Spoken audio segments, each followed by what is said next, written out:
Hello, and welcome to the Sad Dads Club podcast. Here's everybody's favorite sad dads, Jim and Foo.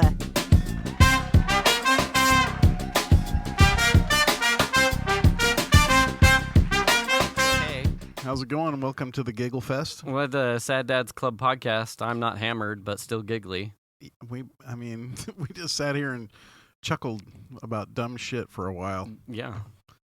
I don't think that'll make it to the show, but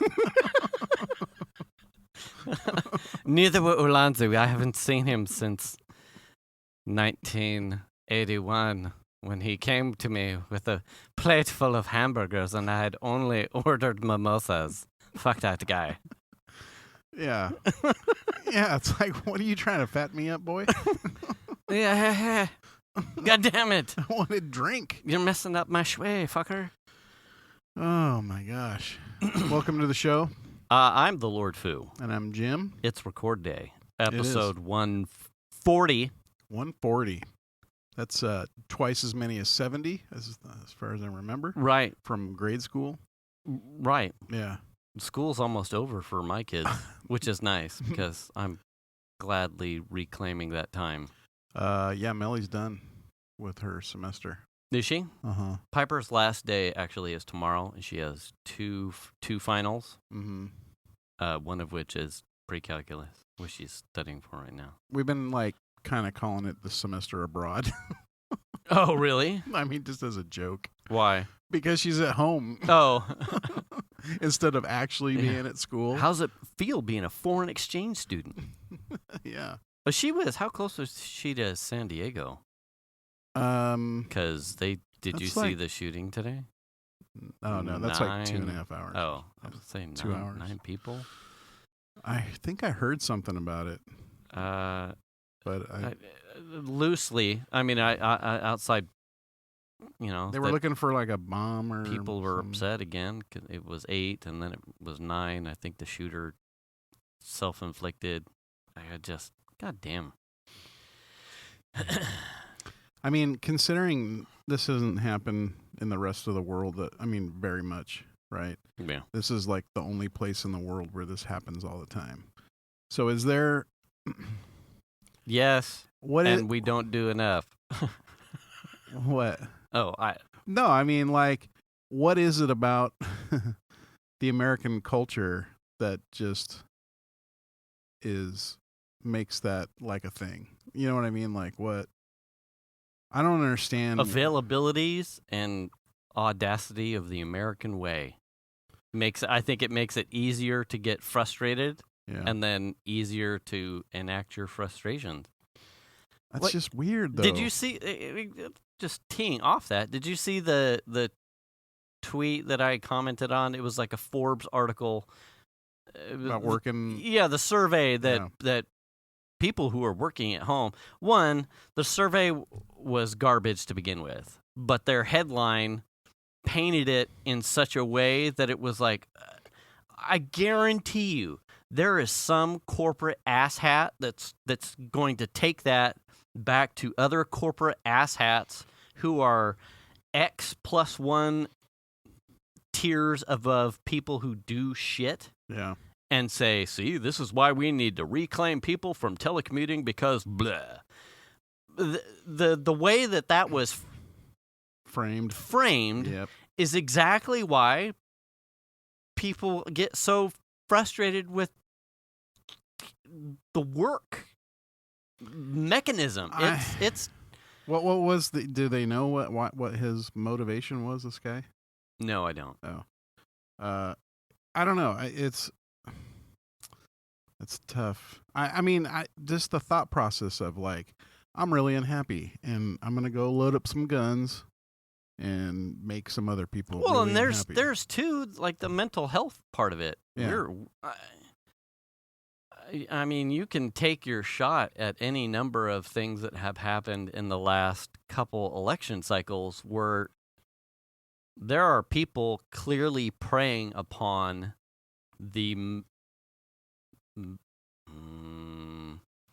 mental health deficiencies of some of your own citizens, some of your own family and friends, and they're taking advantage of that and our lack of health care available to get people who need mental health services the help that they need. Right. You can only echo chamber enough. Somebody cares about you. Please call a hotline. Call a, and then COVID only exacerbates some of those things. And even now that we're coming out of that, at least in the state of California to a degree, I think I saw we're nearing at least 50% of the state has at least the first shot. Yeah. My whole house now, we're good to go. Same. So, and masks are, I think, in the middle of June, at least for our state, are supposed to be winding back, as long as you're not in a thing. But we're in a very red county, be perfectly honest. Yeah. So it's like, I don't mind wearing it anyway. Right. And I don't frown upon anyone that does anything social with us that chooses to wear one anyway, just out of protection. It's like, absolutely. You do you. Yeah. I see you. I understand it 100%. Yep. You're welcome here to wear whatever you want. There was the what's going on with San Diego? There was the Southwest flight the other day where I missed that. They were flying from Sacramento to San Diego, and a woman on the plane punched the shit out of the stewardess. Oh, good God. Knocked teeth out and bloodied her hard. She went down hard. Wow. And they over having to don't know, because it was like she the guy that owns Makuni Tao or what, he was on the plane. And he, he was on the news. It was on the news. Taro, yeah, that's his name. Toro, whatever. Yeah. Yes. He was on the plane. They interviewed him, and he was saying, there was just the weirdest stuff, because the lady punched the crap out of this woman. She was all bloody, and then she just sat down and put on a mask like nothing ever happened. That's weird too, because he's got more money than a lot. So to hear him like in a Southwest flight, I mean, $59 fares. Yeah, you know what I mean. Frugal businessman. Good for him. How bizarre. Yeah, and that just happened the other day or something. That was kind of made the headlines. So that's I just don't understand. Like, okay, you've now, it's federal, right? Oh yeah, because airplane. Yeah, you're going to federal pound me in the ass prison, right? Yeah. Wow, that's from the movie Office Space. Yes. Yeah, that's right. Bone roller coaster. Yeah, exactly. But like, you've just made this choice for whatever reason to fuck the rest of your shit up for a while. Yeah. You know what I mean? I don't understand that. I mean, like a guy who's going to go shoot random people. If he gets caught, he's going away forever. Yeah. Is that better for you? Well, I think that's why. If you're not dead. Right, if you don't pull out of the. Yeah, if you don't do it to yourself or get shot by the cops, right? Yeah. You're going to go away for the rest of your life for sure. Yeah. If not the death penalty, if we're even doing that anymore. Right. It's like, it's just the thought process behind any of those. It's just it doesn't jive with my. I saw my reasoning. So today's Wednesday. This was abilities at the tail end. Speaking silliness. So you've seen a number of places, particularly when you were commuting, probably the state of Jefferson, where there are some homies they want to break away like the northern part of California and call it the state of Jefferson as like some sort of independence thing. I saw something that was a variant off of that, and it was the non-liberal section of Oregon wants to secede itself and become wants to put itself into Idaho, right, and move Idaho's borders out, and then that would also encompass a potential of what looks like the Jefferson northern chunk of California that wants to be Jefferson, and so then it would become the greater state of Idaho. And people are just like, you could just move. Yeah, you don't have to be there. You could just move to Idaho. Yeah. It's okay. Yeah. Like, you don't have to pull some sort of voting thing. You ain't going to find it. I want my house to be here, but I don't want it to be in Oregon. Yeah, I don't really want... I want a whole bunch more liberties and not to be oppressed.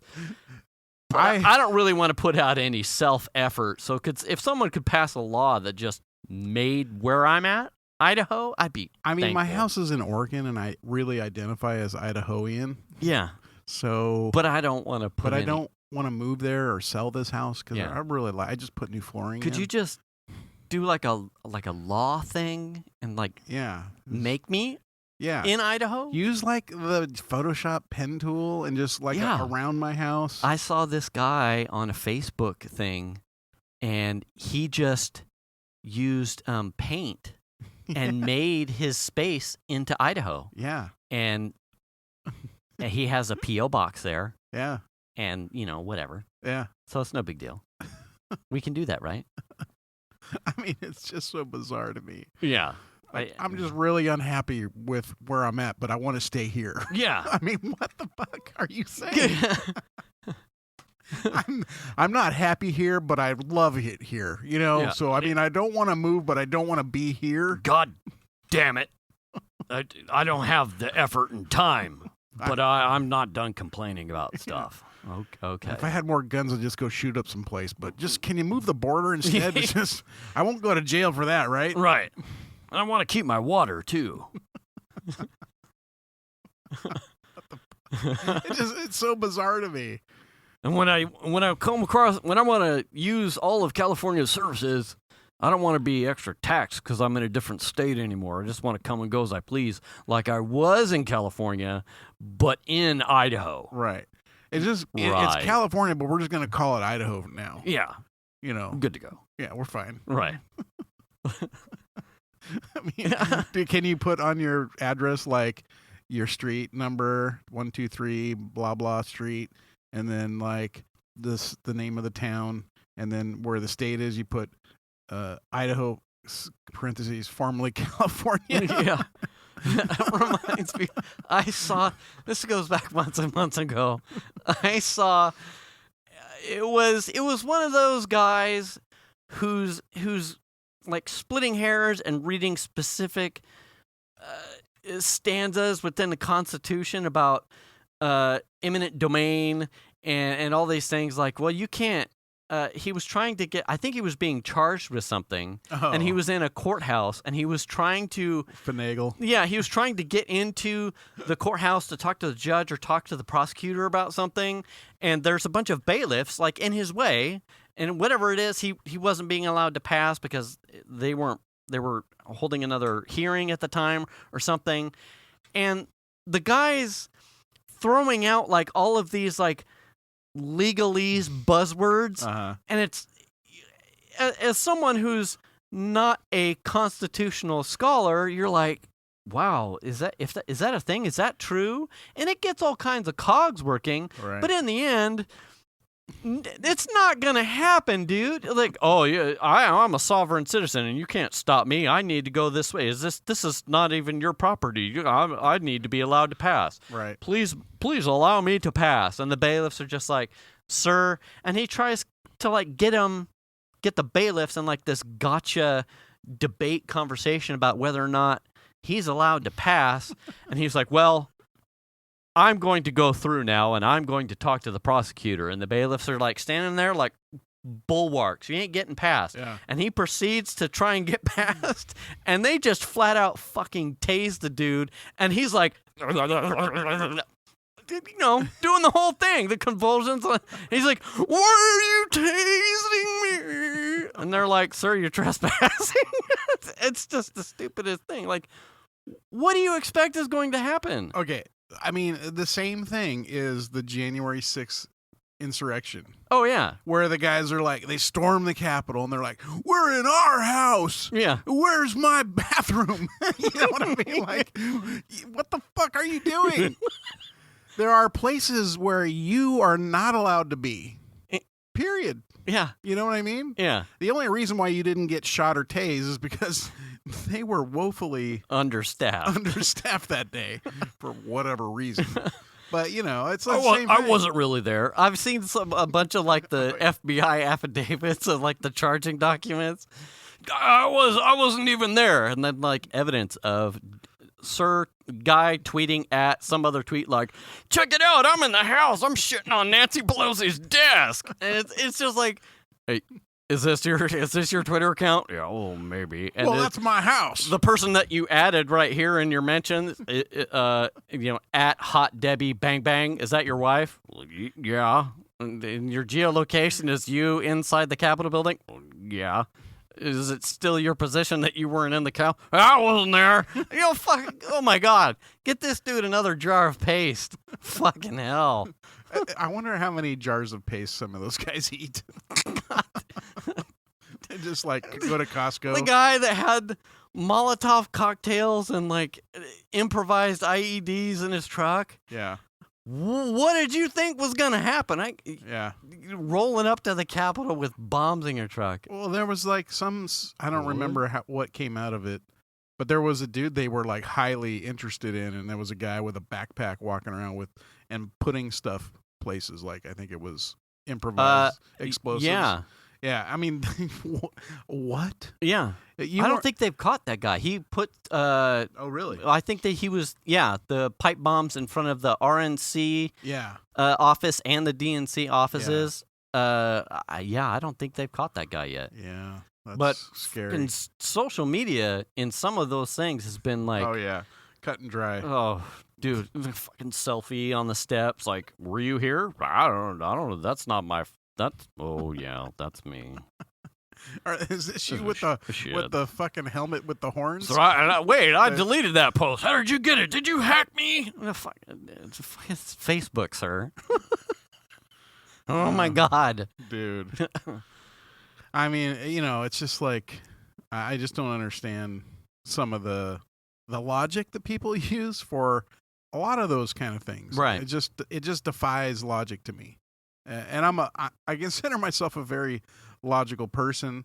I consider myself pretty able to like weed through the BS and see the thing for what it is. Yeah. But I just can't understand that. It doesn't make any sense. Yeah. So, but you could see, I mean, given those couple of examples, how incapable we seem to be able to support people who may be teetering on mental health needs, or easily manipulated through whatever methods that if they could just get a break or had the help that they need in some form or fashion, we'd probably be doing better, regardless of where you stand on amendments. Constitutional amendments, right? And Idaho border, right? And the Idaho border, Anyway, fuck. So last week when we were talking about some sort of wood-based barricade structure, we had talked. Wait, what? Hey, I'm not. You're gonna say it before I will, because I'm not saying it. Neighboring barricades. Formulated with concrete posts and pickets. Yeah. We were talking about what, in my house and my family, I refer to as a pig sticker. Yeah. But the normal Joe would probably see these at home improvement stores as a yard pry bar or a landscape pry bar. So I was on call last week. So I didn't really go anywhere. And then during a busy day, I had an opportunity. Venus and I have been trading off duties with Jax, which I'll get into at some point probably later. So I had an opportunity to have some free time, but I'm not going anywhere because pager. So I'm doing some yard work. I'm cleaning up some stuff. Then I had to go back into the office, and I'm working on something. I can't remember what it was. And Venus comes in, and she says, "Your dad's here." And I have this moment where I have a gap to get like peace and relax for a second instead of being like this high bounce ball, racket ball, like bing, bing, bing from work and then a yard work and and she's like, your dad's here. And it was just like, all right, I'll take, take my moment with chatting with Dad. So I come out, and we have the new vehicle here in new to me vehicle in here. We talked briefly about that. I guess I'll get to that later. And we're just chatting about stuff. He had just finally, my brother got him off his ass to buy a tractor, which he desperately needs, so that way he can move some of his tasks that he wants to do on his 10 acres more efficient because he's starting to become the old man. So he finally got a tractor. We're talking about that. We're shooting the shit because one of the things that I got from my brother was a picture of the things that he had been using the tractor for, but I had yet to see any pictures of my dad on his tractor. Wait, someone else is using his tractor? My brother, because Brett and Kim are staying at my dad's. Right. So my brother had the tractor is like a small Kubota, a diesel. So these are, I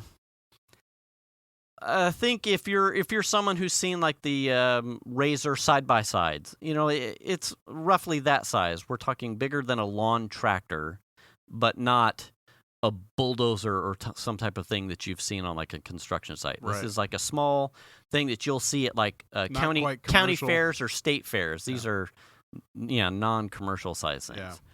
But good for a farmer of 5, 10, 20 something acres to do shit. So my dad has one. My brother had used it apparently to dig up and manicure an old 100 foot by 100 foot section of what was an old garden. So he's sending me all these pics, Venus and I, all these pics, and I'm ribbing him because I'm like, I'm getting tons of pics of everyone using and being on the tractor, and I have yet to see my dad on, like, where, and we're having a laugh between each other. And so now my dad's here, and I'm telling him the joke, and he's like, yeah, your brother's, showed me the text of you, like, where's my dad on tractor porn kind of thing, and we're having a laugh about it. And I said, wait, I have to stop this conversation right here, Dad. I said, I told him about the barricade in which we were participating in construction of. Or tear down. And tear down. And I said, I had to take the pig sticker. And I said, so here's the question. Why do we call it a pig sticker? Like, where did that come from? Yeah. I said, I didn't name it that, but I remember growing up at the house, you had one and you called it the pig sticker, and it was like, go get the shovel or go get the thing. Go get the pig sticker. I knew what it was. You called it that. I called it that. That's just what it was. Obviously, that's probably not the family friend, and it's not. You wouldn't go buy a pig sticker. You would go buy a landscape pry bar. Right. So it's not the family friendly or probably PC way to call it. So what is it, Dad? Where did this come from? And he said, well, a pig sticker really was like a Bowie knife that you would use to kill a boar. And because a Bowie knife is so, think like Crocodile Dundee. That's not a knife. That's right.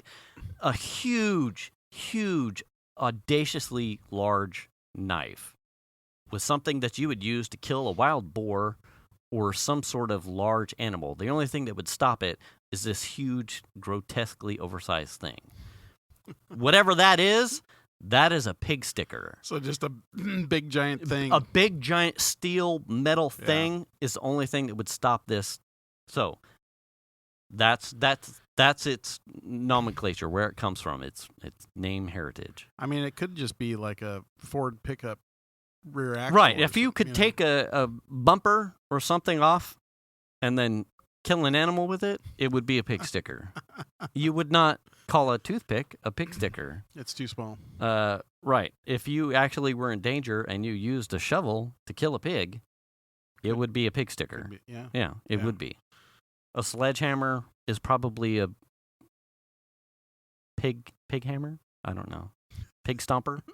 It's no longer a stick. Yeah, it's no longer a stick. It's a bludgeon device. Anyway, so there you go. If you tuned in last week and you're like, and I can't remember if I actually called it a pig sticker or not, but that's where it comes from. So we had this fun circle back where I actually asked my dad, hey, what the hell is that? Why do we call it that? Yeah. Well, that's good to know. Yeah. So at least we have some... Yeah, we got closure there. Yeah. So the other big thing. Now I'm gonna preface this entire part of the conversation with the this will come off very first worldy, and I get that.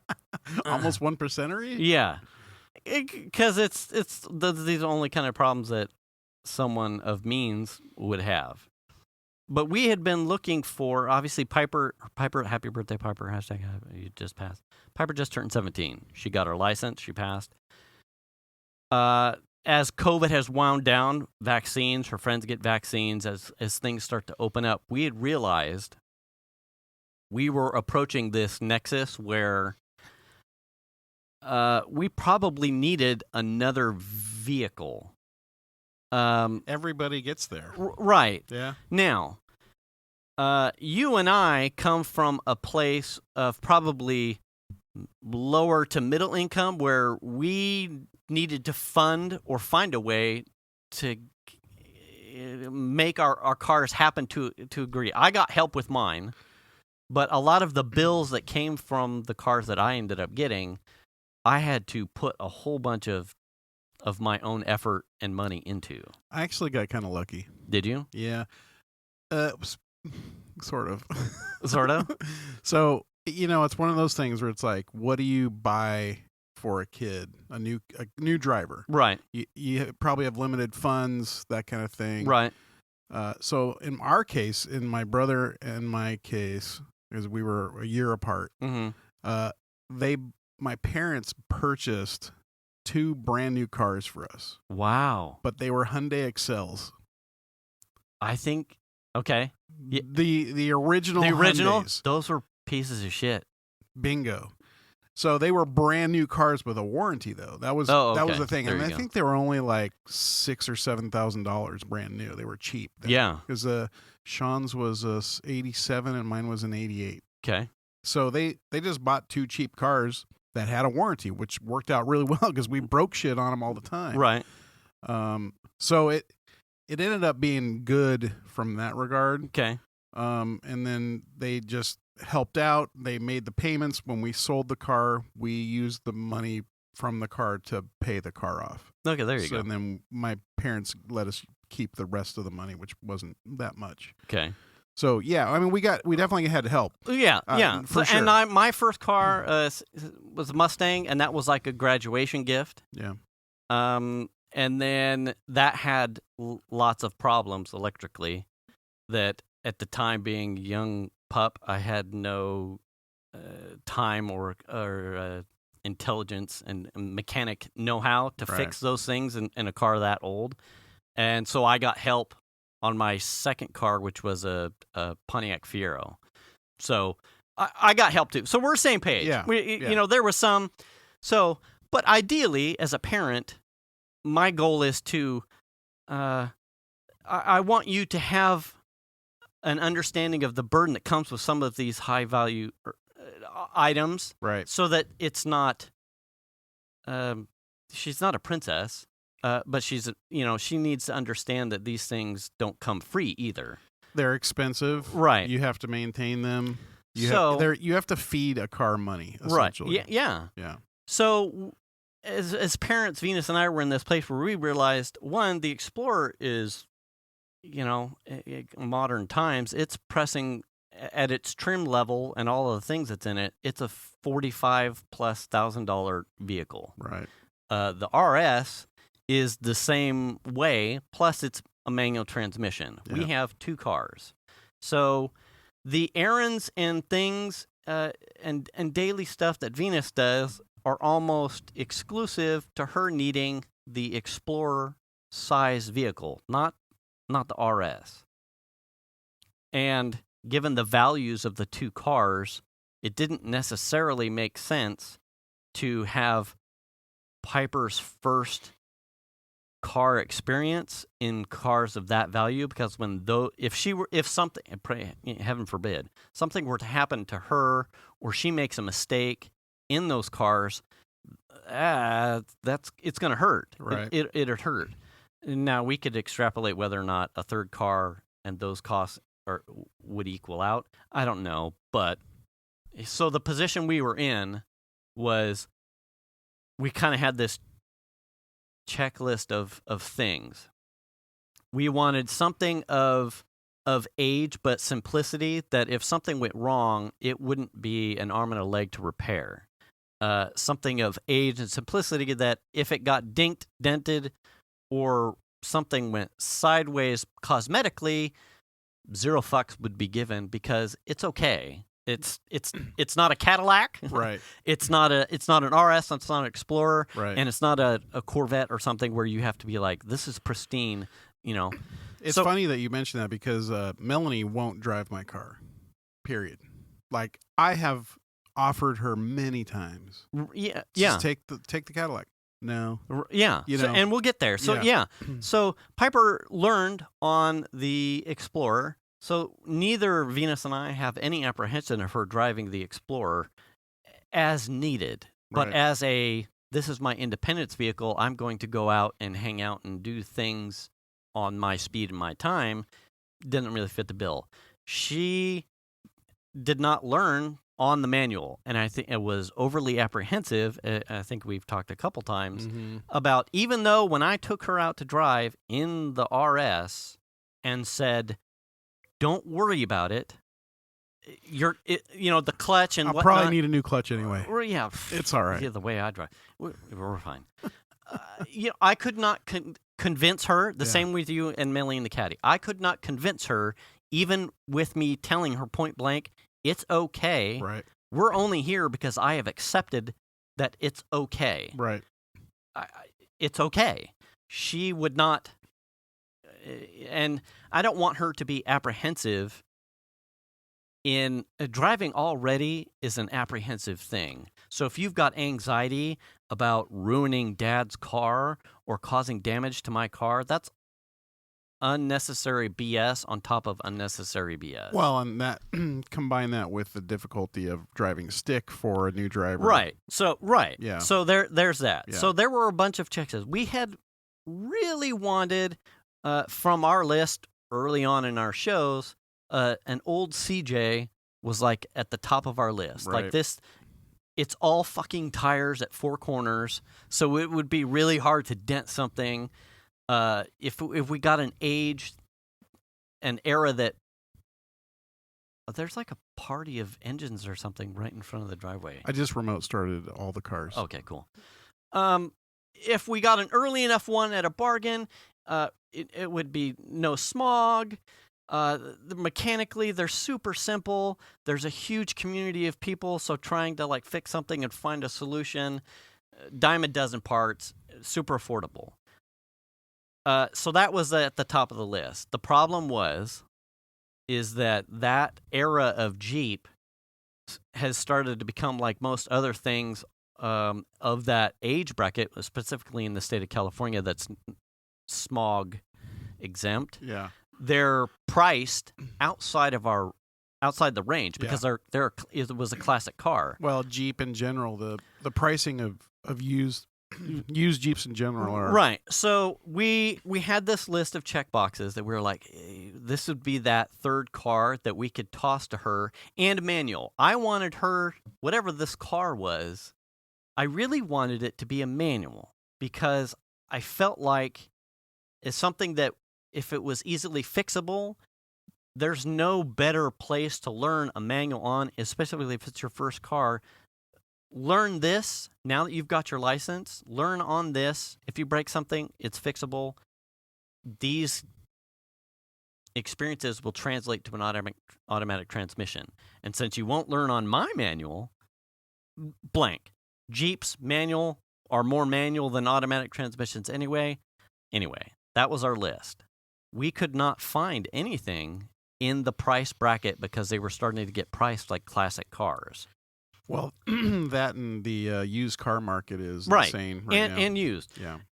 So then what Venus and I started to do was like move our goalposts. Like, okay, so if we can't get something in non-smog range, let's widen up, maybe find something more modern. So then we were looking in the early 2000s somethings for Jeep. Even harder to find because those ones were super high mileage. Not looking for that at all. So then we're starting to get frustrated because we had found something, but it went so fast that we'd missed it. And really I wasn't really looking,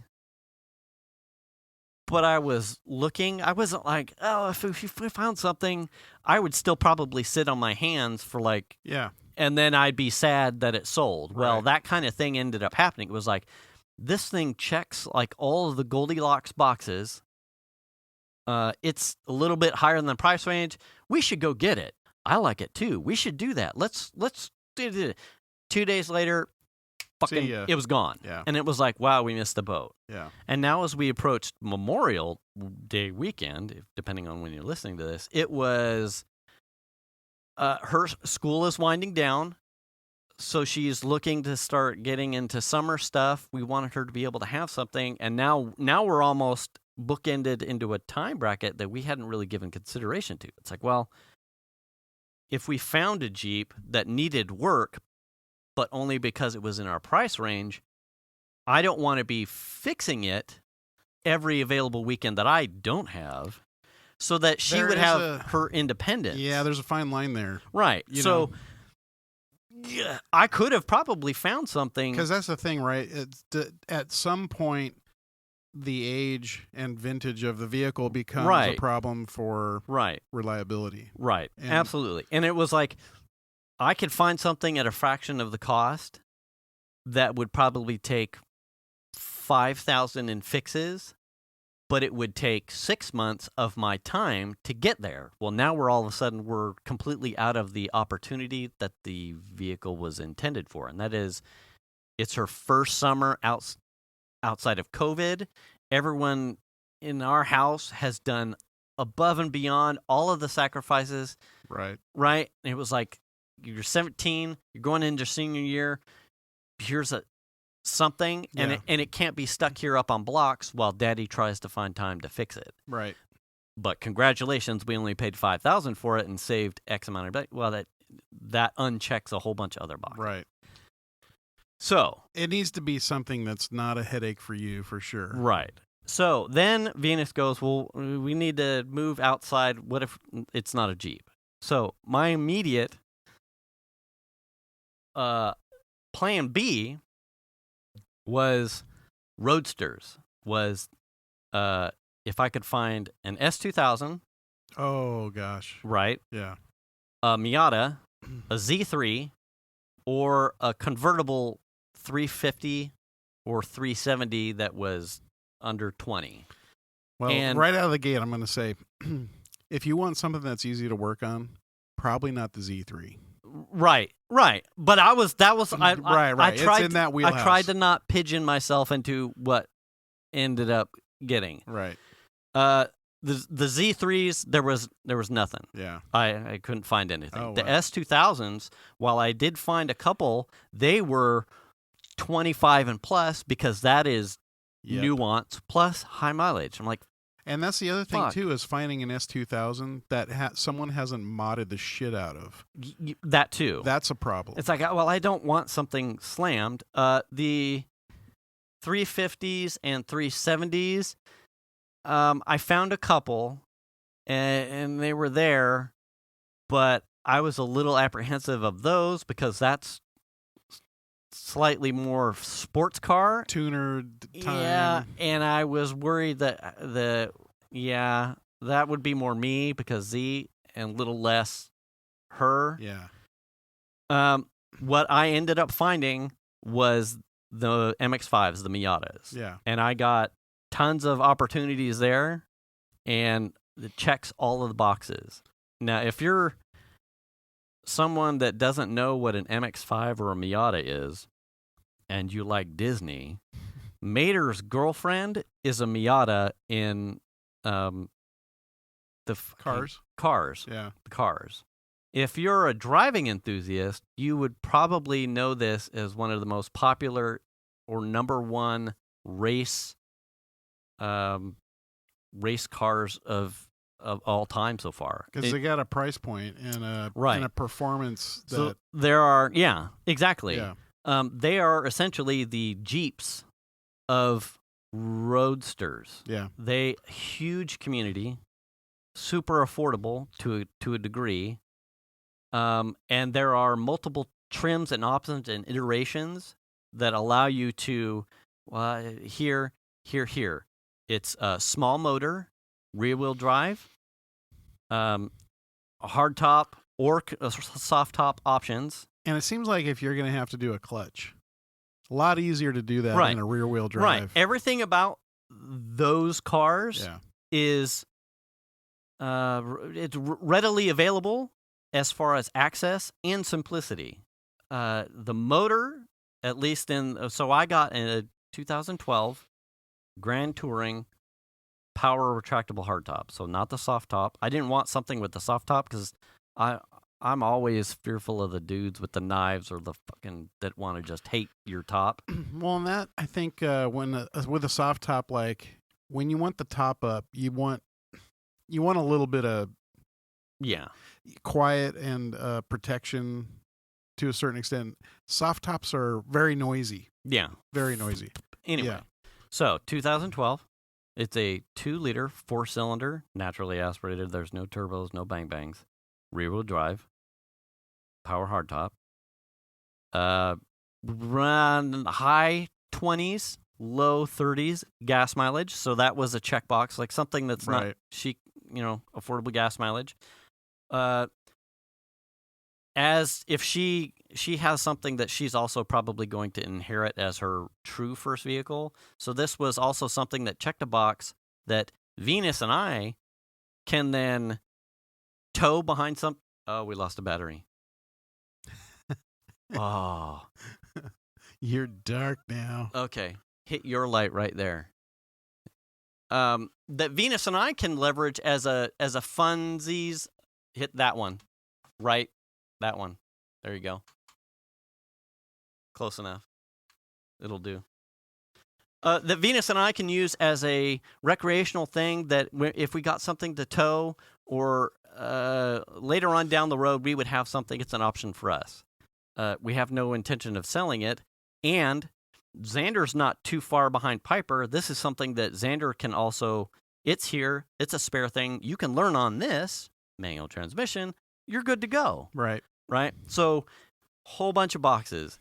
It was, I think we ended up 18 and change. No regrets. There are 4 generations of MX-5s, Miatas. This is the 3rd one. It's the subframe and stuff. It's actually built off of it shares a lot of components with the RX-8. Oddly enough, I didn't know that. So, the 2 early ones that you would recognize they're a little bit more roundy and bulbousy. Yeah, they're the ones from the 90s. Small ones. Those ones are like almost were priced out of my range because those are the heavy modder tuner ones that you're using as the guys are putting V8s in now or they're super light. So, tuner up the wazoo. I mean, I got a tuner idea for you. Go. Viper motor. Oh, yeah, the V10, that'll fit.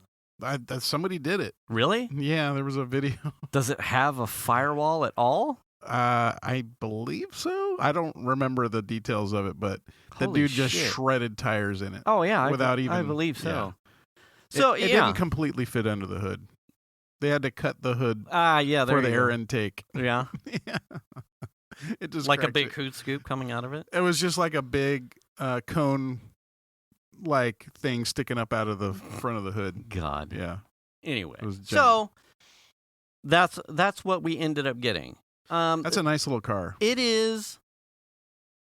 It's a smile car. Right. If you've ever seen this and you're I'm going to classify a whole bunch of people, but if you've ever looked at this car as a chick car and just thought, oh, because it's small and I am telling you, this thing, as a driving enthusiast, is an absolute gas to drive. You drove it. Oh, yeah. It puts a smile on your smiles face. Yeah. on your face. Yeah. The little grill thing that looks like a smile, that's a little bit much for me. But the gearbox, the motor, how it responds. Yeah. I've never had a convertible. It's peppy. Yeah. It is just crazy, stupid fun to drive. Yeah. That's kind of where it ends. I enjoy driving around the block. It was, yeah. It's not going to blow doors off. No, it's not. But it has super fast. It has a really good power to weight ratio. Yeah. What is the horsepower rating on it? Have you looked that up? It's mid 160s, and the torque is like mid 140s. Okay. So that seems like it. You're almost. It's kind of like the RS for me. It's almost. There's no real more need for me to try and squeeze a lot of power out of it. Right. There are opportunities to enhance the suspension and whatnot. And in fact, usually that's where people go. Like if you want horsepower and torque in your Miata, that's what the guys are dropping V8s in there for. And which are like fucking now they've got kits for those. So, I wouldn't do that. I don't need to. I'd put like if I was gonna do an engine swap, it'd be a Ford turbo of some kind. Yeah. Yeah.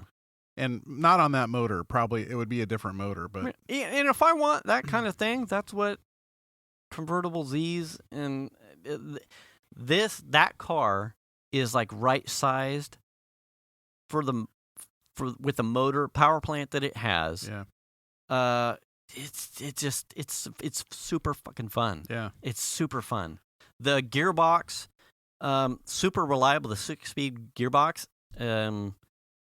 super reliable. Actually, the 4th gen, which is what they call the ND, it's got a lot more aggressive lines and whatnot.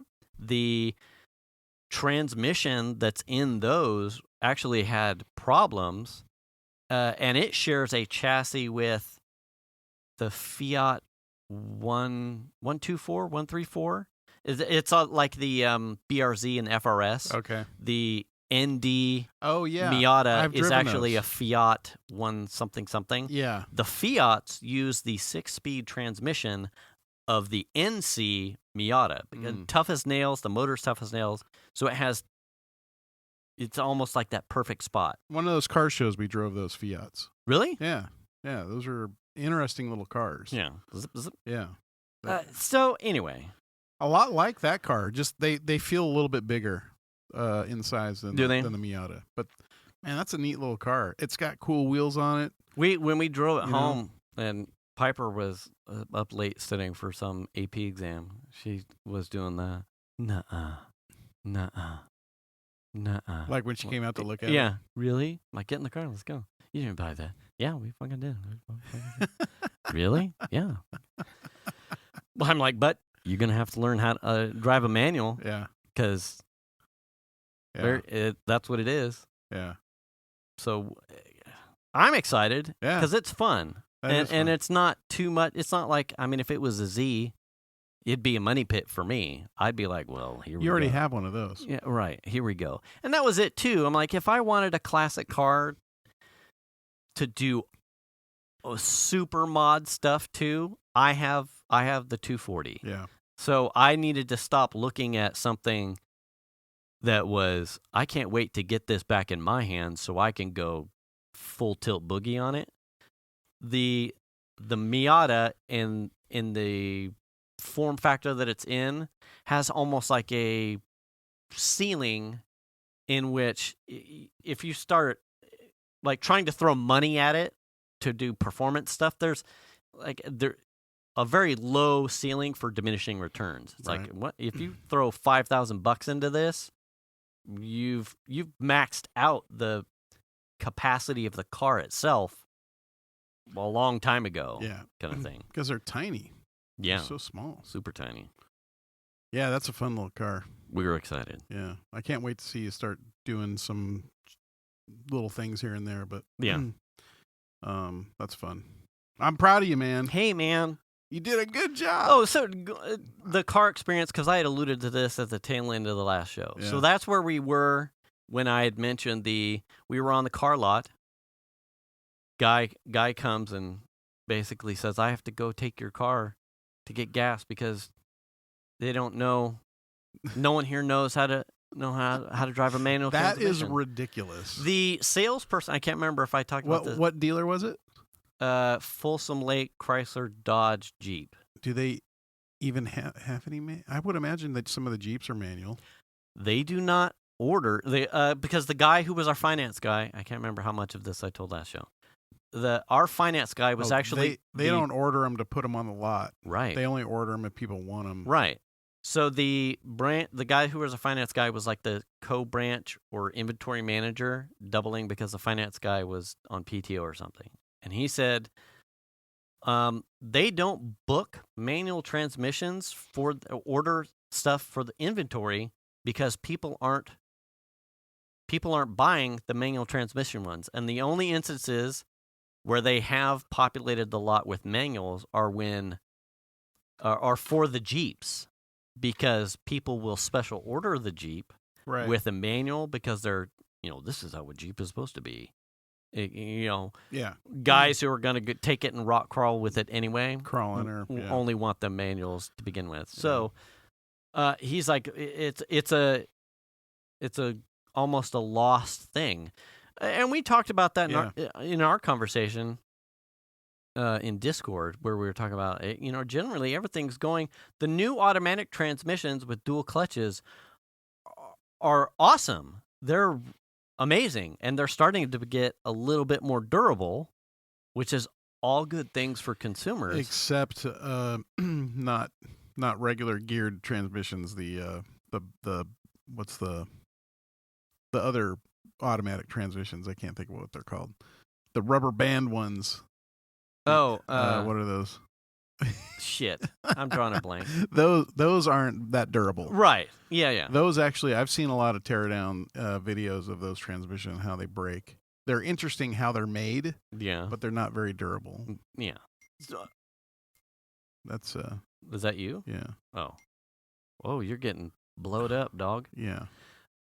So what are we talking about? Oh man, they're in good places, but generally speaking, even from the automotive industry, from the guy who was ordering cars to put on dealership lots, is basically saying car manufacturers, by and large, are going to automatic transmissions and fancy automatic transmissions.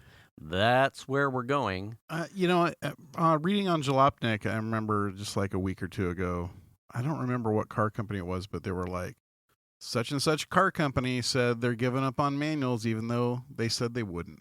You know, kind of thing. And it's like, that happens all the time. Yeah. It's just like, and obviously, as definitely narrowing down. You get closer to an EV market, which I'm all for that too. Obviously, you're not having manual transmissions in an EV. I get that. And I'm not saying that the automatic transmissions are terrible. But like we had discussed, like all of a sudden the time you've got faster times, 0 to 60 times or whatnot in automatic transmission. Like I had explained to my dad too. It's like I don't care about speed. For me, it's an enthusiast thing, right? Specifically, which was unique to me. I think I'd explained to you the gearing in the Miata is shorter than it is in the RS. Like I can really stretch out the gears in the RS and almost live when we're doing like the Gray Eagle Sprint. Uh-huh. A lot of that stuff I could spend in third without having to worry, and I could stretch it. With the Miata, it really encourages you to get through gears, up and down and up, down, come down two, up one. I love that experience about driving a car. Yeah. I don't mind that. To me, that is, it's special. It's like the Z. In driving the Z was the same way. I drove a Z 240s, so I'm talking early 70s ones. Much more when I was in early 20s. But the gearing was the same way at 4 speed. So it was like you're always in. It's an engagement thing, very special. Yeah, it's like I don't mind driving the Explorer automatic transmission. It's fine. There's a time and place for all of it. Right. But when I want that special experience, it was you took to the manual just fine. I hadn't driven a manual in a while, but right. So a little bit rusty there. But hey, no heads were snapped, no concussions. I kept trying to figure out, okay, where's it engaging? And the gas was a little touchier than I expected, but a couple of like a week in it, it would be no big deal. Yeah, it's special. It's awesome. It's fun. I mean, I miss. I've said it before. I had a '91 Civic Si that had a 5-speed in it. And I had that car like 12 or 13 years or something. Mm-hmm. I miss that. I remember I bought that car and immediately went driving up Highway 49. Oh, yeah. You know what I mean? Like, let's go for a drive. I just bought this car and just ripping around. And that was fun, man. I mean, I can do that in the Cadillac for sure. And it's got the performance, way more performance than that old Civic Si. Mm-hmm. But you don't have that shifting stuff, and there's it connects you to the car a little bit more. Yeah. Then Xander's response, I think I showed him as he was leaving for school one day earlier in the week, and I think it was parked in the driveway, and I walked him out, and he's like, well, what's this? He didn't know yet. Yeah, he didn't know. I'm like, it's a new car. And he's like, well, I get in it. And I took the top down and eyes wide, like, oh, hey, this is the car you show up to parties with. Oh, that's funny. And I went, yeah. I like your headspace right now. Are we taking you to your school party? Yeah. It actually took us a couple days before we got an opportunity to drive him around the block in it with the top down, like, fun? And he's like, this is cool. Yeah, that's cool. He seemed to be a little bit more taken back by how cool, like, the transforming part of the hardtop was. Yeah. But anyway. Yeah. My mom had a this is a funny car. She had a 89 Chrysler TC by Maserati. Oh. Have you heard of those? Yeah. You remember the LeBaron? Yes. It looked like a smaller version of a LeBaron. Okay. And it was a hardtop and a convertible. So it had a hardtop that wasn't a foldaway, it lifted off. Oh, okay. Like the second gen Miatas had it was like a clamshell cup. Yeah, so the top just like popped up, and then it had a soft top buried back there. You could pull it in case it rained or something. Mm-hmm. That car, there was a lot of promises regarding that car's engineering and stuff when it was being built. My mom bought it new. I think at the time it was $32,500. Wow. In '89. So it was an expensive car, and they had a lot of problems with that car. It was in the shop a lot. It had a turbo. I forget what motor it was. Maseratis are the Kmart's version of Ferraris. I mean, it was a Chrysler. It was called Chrysler's TC by Maserati. It was built. It was a Chrysler vehicle built in Italy in the Maserati factory. Okay. So it had like the Italian leather. I'm going to have to look that up. I cannot picture. It was a pretty little car. In fact, our wedding picture, if you've ever seen that wedding picture of me and Shan, me in my tux and Shan in a wedding dress in the car, I think we posted it somewhere. Okay. That's the car we were in. Okay. It was a fun car. It had a lot of, it wasn't real rigid. You could, when you went over like a driveway, crooked, the car kind of flex. Okay. But man, it had turbo lag. You step on the gas, and then you waited for that turbo to spool up. And when it kicked in, it just put you back in the seat. Wow. It was a fun little car. It had like really cool appointments in it. Like when you open up the trunk, there was like a kit for like changing a tire that had like gloves in it. Oh. You know what I mean? Wow. The keys all had like little Chrysler crystals in them. There was actual crystal glass, like with a cut on it in the portholes in the back. Yeah. It was a cool little car. They're worth nothing now. My mom's car got keyed from stern to someone keyed taillight the to entire headlight? Yeah. Someone keyed it in the parking lot for whatever reason. I don't know why. But that was a fun car. It was in the shop a lot though. There was supposed to be a 5 or a 6-speed Geartrag transmission that was in there, and I think they either shipped very few of those or not many. This came with an automatic, but fun little car. I mean, top down, that was fun. That was a fun car to drive. Yeah. So I mean, the Miata is a lot of the same of that. Yeah. Except that I think that car was front wheel drive, if I remember correctly. So it sort of like squatted down when you really gassed it. Yeah. But convertibles are fun. Yeah. You know, and they're great around here for like 2 weeks out of the year. Yeah, it completes like I think I told this to... That was a joke. I'm like, well, hey, you know, no. Whatever, Ulanzi. Well, I mean, you have the hard top, so you're getting around that. Yeah, well,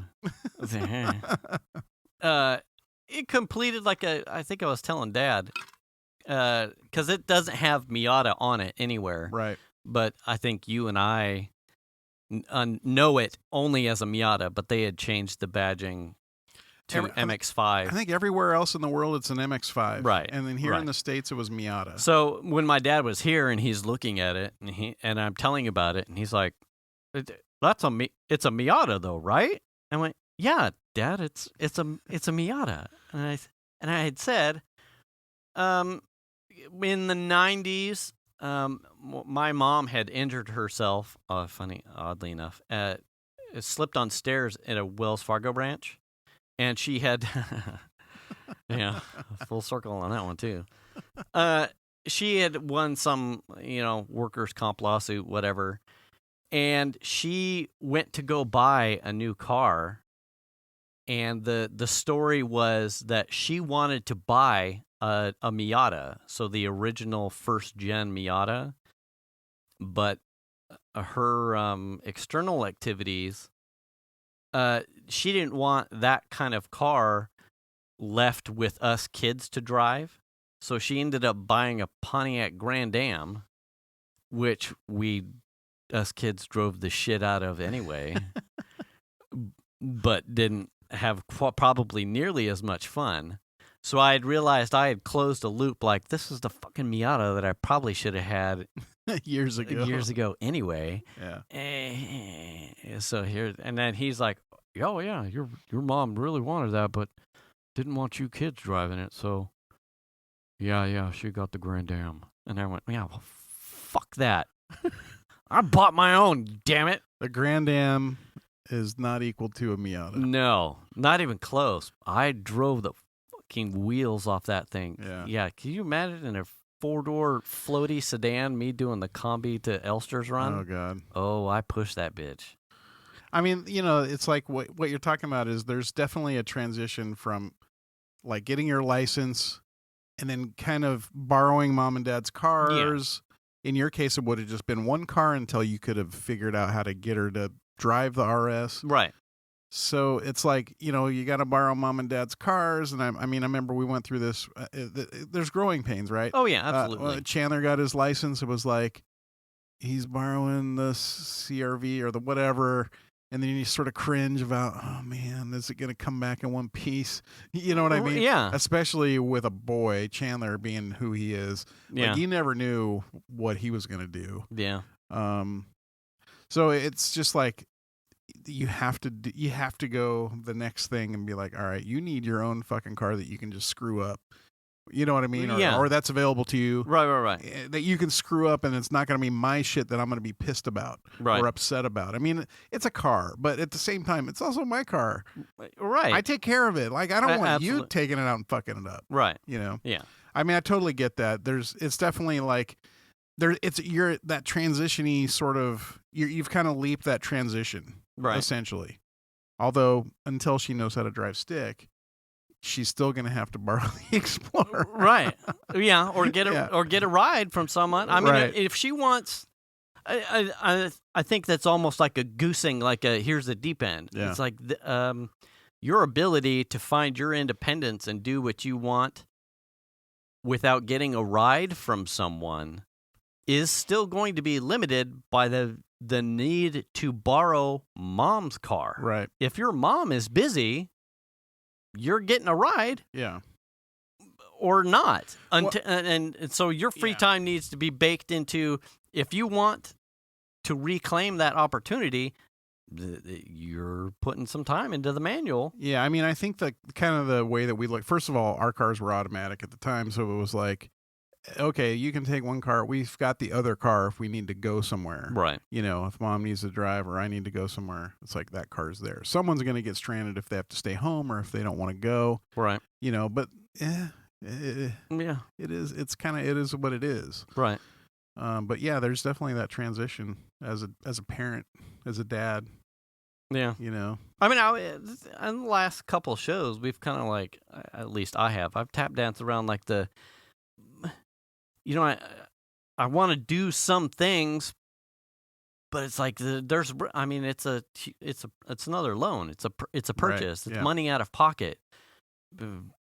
Job security is always something that's at the forefront of my mind. Right. You know, Venus is looking for something herself, but it's like these aren't guaranteed fun. Nothing is guaranteed. Right. But here I am as a parent, like staring in the face of like, I needed a car loan. It's like insurance. Right. Yeah. Gas money. Insurance for the daughter. Right. Yeah. These are all things. I'm like, well, I can't not do anything. Yeah. Something needs to happen. Right. And it was like, well, here is the thing that came closest to checking a whole bunch of boxes. Yeah. Is it perfect scenario? No. Is it as cheap as I wanted? No, certainly not. No. I mean, hey, free car would have been the best option. Right. But Maybe. I think that'll come later. Maybe. Right. But this will be something that hopefully has years of longevity in it, and if the track record on the entire line proves positive as it has so far, it'll tough as nails, and there's opportunities for me to do me with some performance things to a capacity. And if I ever get an itch to just start throwing money at a car, that's what the 240 is for. Right. The RS is really pretty much done. Someone would be like, well, why don't you, if you want something more sporty, why don't you just put more money? To me, the RS is probably... for the most part, how it came. I am happy with where it is. Yeah. The next set of shit to do to the RS... is major mods. Is major modifications to take it to a place that I would recognize, wow. Wow. Yeah. It's turnkey, ready to go, and that's why I loved it, and that's why I wanted it. Yeah. It's done. And I'm 100% happy with that. Yeah. The 240 is the place I will probably go to do the Holy Grail super mod thing, and that's what it's there for. This is that in-between place. Yeah. And I can dial that back at any, but it's functional and ready to go without needing anything on top. It's ready. It's happy. I'm happy. Venus is happy. That's awesome. You guys are gonna have that's a good car, I think. Yeah. Yeah. So that's cool. I mean, it's on the other end of that spectrum. I've got Melly's car that the AC doesn't work at all, and it's summertime. So we've got short time, but I think like telling the story of what you've done to find that is super awesome, because that may be helpful to anyone who's going into the California summer with potentially AC stuff. I mean, I kind of pinged you guys about AC stuff, and Mike was like, take it somewhere, you know. Right. And so I started looking into it, and for the most part, AC systems are fairly simple. You have a high-pressure side and a low-pressure side, and you have a compressor that is circulating everything, and then there's the condenser that, like, the fan blows stuff through, and it gets turned back, you know. So it's just this constant loop. Right. The main thing is does the compressor work? That's the main thing. Well, I figured out if I turn on the air, run the car, it's not getting cold, put some refrigerant into the system. Okay. Once it has enough refrigerant, the compressor kicks on. It's like, okay, cool. That's working. I can do cool things. Yeah. Right. Okay, if it has refrigerant and it actually has some pressure, the compressor does turn on. So that tells me the compressor's working.